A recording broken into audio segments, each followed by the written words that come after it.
Admiral Kim Tae-ho stood on the bridge of his flagship, the Indomitable. The massive ship floated in space near Earth's moon. Stars twinkled through the large windows. Tae-ho had served in the Terran fleet for 30 years. He had seen many battles, but today felt different. "Admiral, we have an urgent message," said Lieutenant Park Min-soo. The young officer looked worried.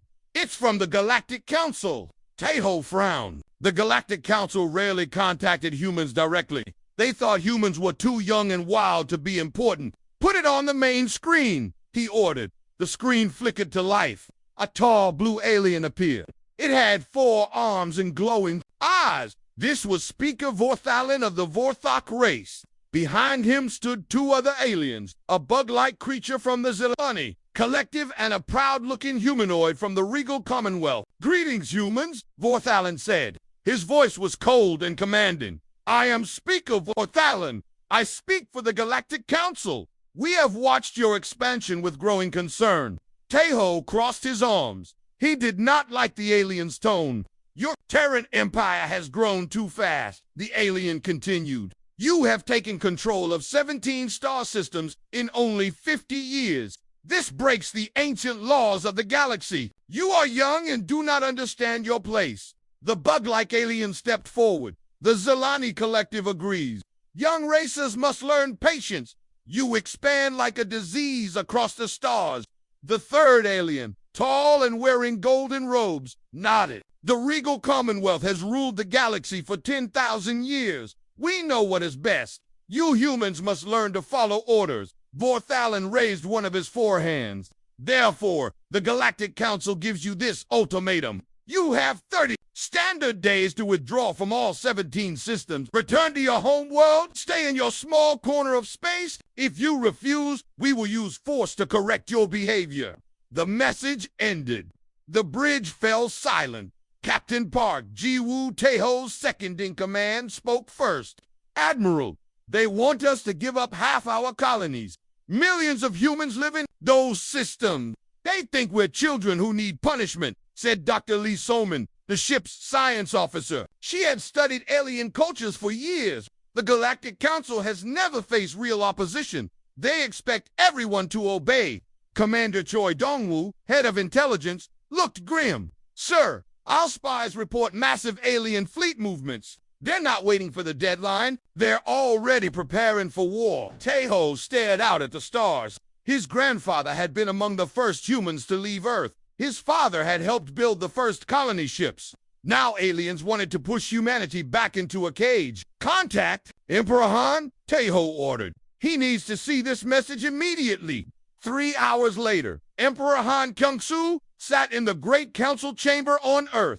The Terran Senate had gathered for an emergency session. Representatives from all human worlds filled the seats. The air buzzed with angry voices. Senator Bae Min-young stood up. She was old, but her voice was strong. "My fellow humans, we face a choice. We can crawl back to Earth like beaten dogs, or we can stand tall among the stars." "But they have thousands of ships," said Senator Kim Yoo-jin from the mining colonies. "How can we fight the entire galaxy?" "The same way our ancestors fought when others tried to control them," Bae replied. "With courage, intelligence, and the knowledge that freedom is worth any price." Emperor Han raised his hand for silence. He was a young man, only 40 years old, but he carried the hopes of all humanity. "I have read the alien ultimatum. I have studied their demands. My answer is simple." He stood up, his voice echoing through the chamber. "We are human. We bow to no alien master. We kneel to no galactic throne. Our ancestors crawled out of caves, crossed oceans, and reached for the stars. No one will push us back into the darkness."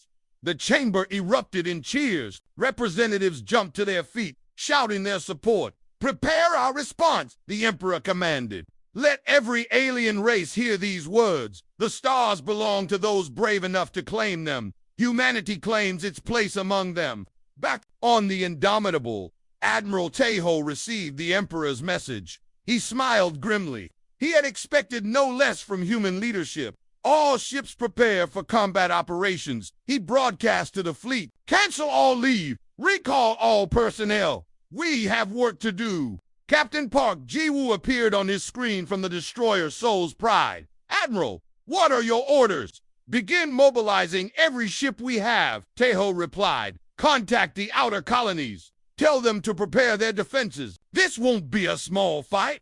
Dr. Lee Soman hurried onto the bridge carrying a data pad.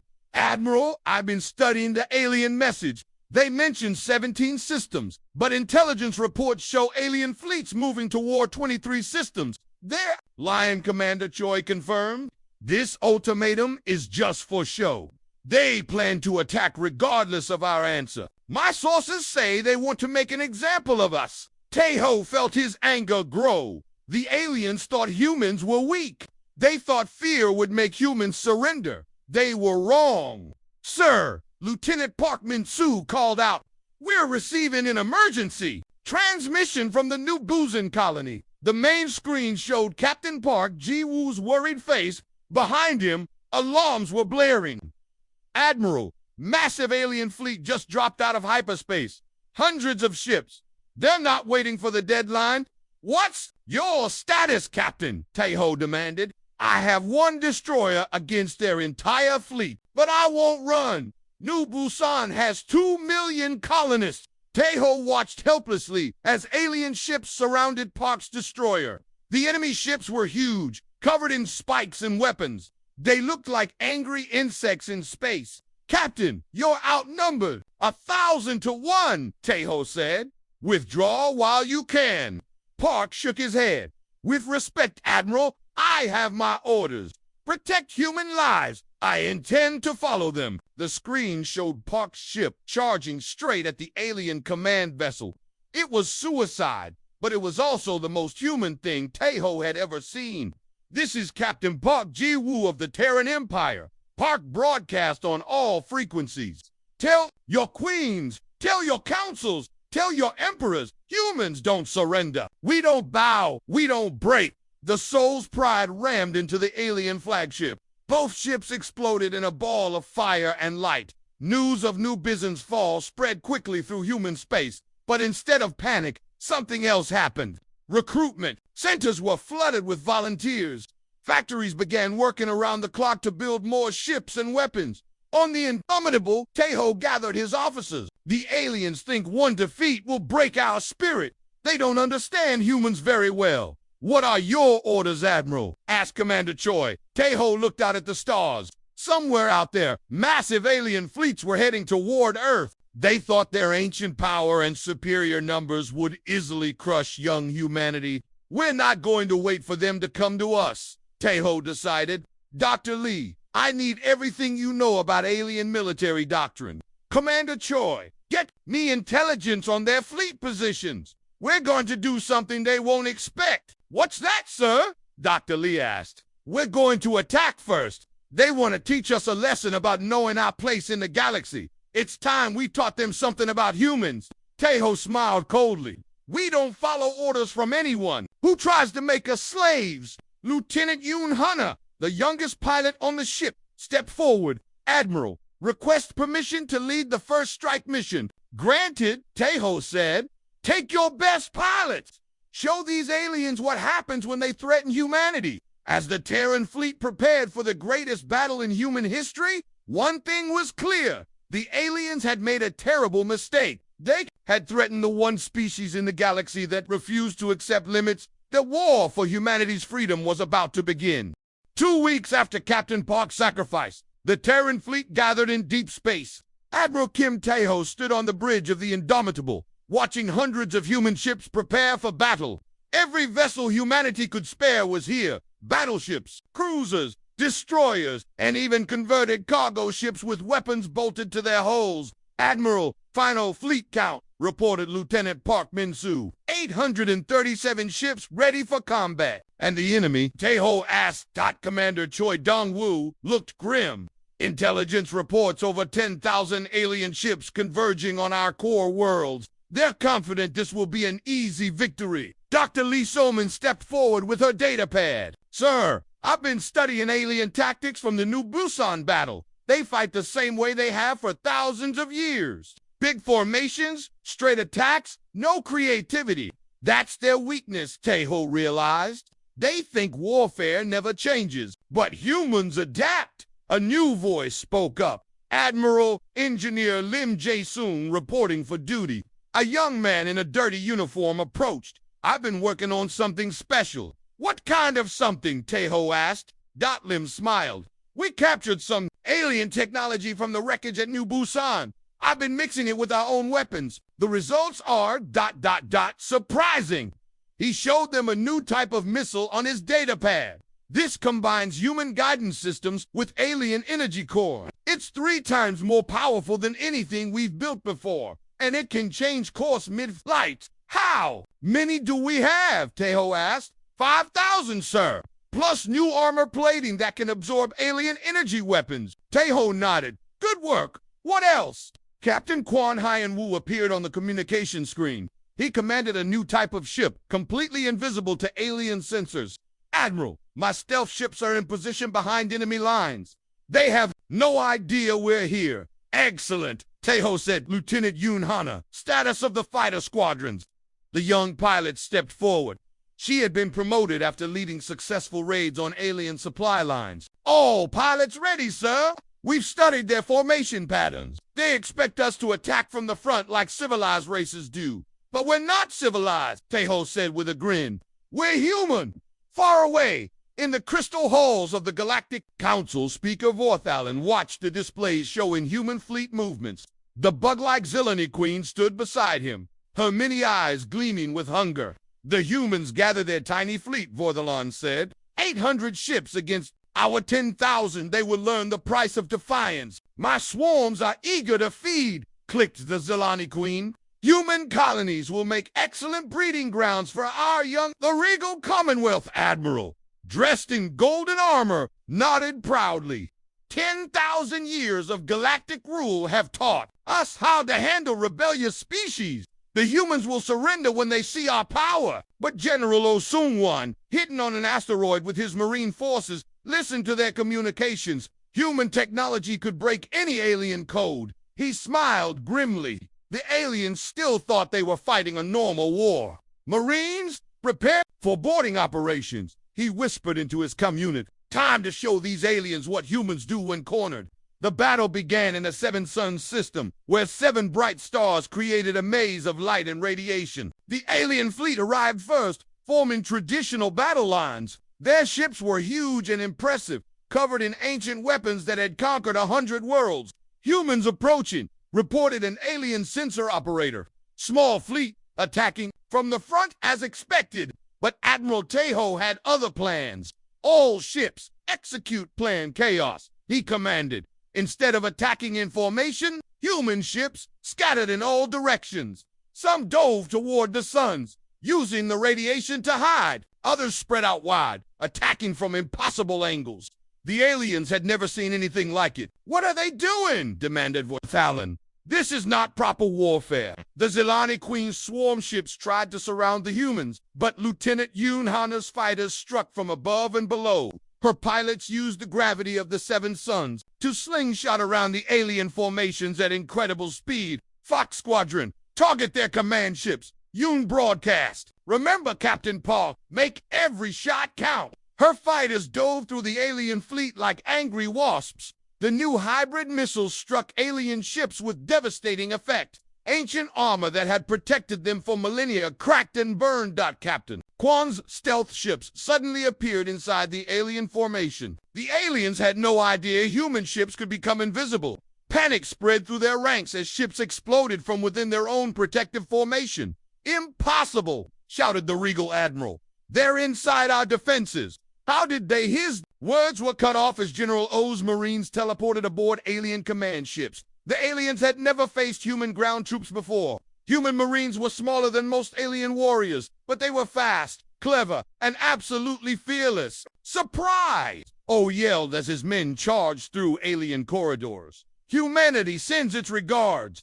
Engineer Lim watched the battle from the Indomitable's bridge. His hybrid weapons were working perfectly, but he had one more surprise ready. Admiral, activating the AI defense network, he reported suddenly. Thousands of small drones appeared around the human fleet. They moved like a swarm of metal bees, each one learning from the others. When alien ships fired their weapons, the drones adapted instantly, creating new defensive patterns. The humans have created living machines, gasped a Zilani technician. Our weapons can't target them. The drones began linking together, forming larger and larger defensive screens.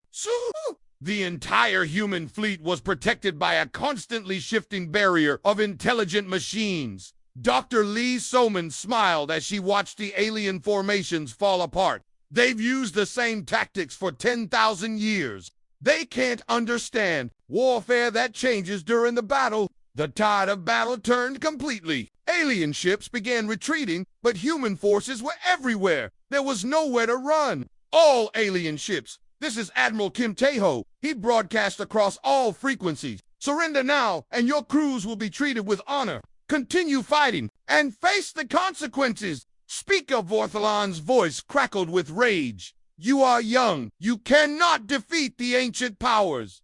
Watch us, Tae-ho replied calmly. The battle lasted 6 hours. When it ended, the mighty Galactic Council fleet was destroyed. Thousands of alien ships floated dead in space. The survivors sent desperate messages of surrender. But the real shock came when Ambassador Saoung, a former diplomat turned war reporter, broadcast a message to the entire galaxy. People of the galaxy, you have seen what happened here, she said.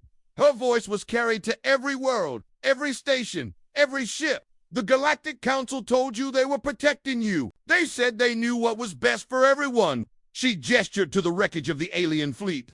But they attacked us because we refused to obey. They tried to destroy us because we wanted to be free.